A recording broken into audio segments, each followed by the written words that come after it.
Ye shall receive power. August 9th Daily Devotional by Ellen G. White, the Counselor, giving inspired advice. For out of much affliction and anguish of heart I wrote unto you with many tears, not that ye should be grieved, but that ye might know the love which I have more abundantly unto you. 2 Corinthians chapter 2, verse 4. When I went to Colorado, I was so burdened for you that in my weakness I wrote many pages to be read at your camp meeting. Weak and trembling, I arose at 3 o'clock in the morning to write to you. God was speaking through clay.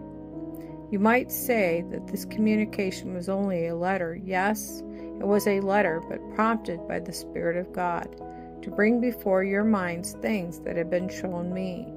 In these letters which I write, and the testimonies I bear, I am presenting to you that which the Lord has presented to me.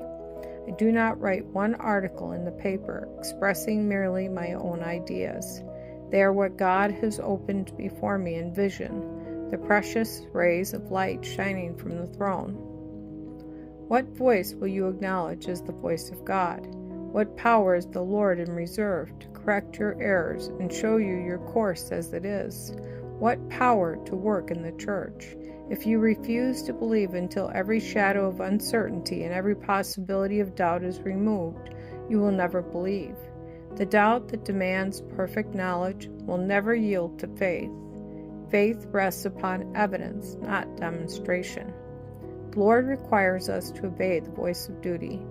When there are other voices all around us urging us to pursue an opposite course, it requires earnest attention from us to distinguish the voice which speaks from God. We must resist and conquer inclination and obey the voice of conscience without parleying or compromise, lest its promptings cease and will and impulse control. The word of the Lord comes to us all who have not resisted his Spirit by determining not to hear and obey. This voice is heard in warnings, in counsels, and reproof. It is the Lord's message of light to his people.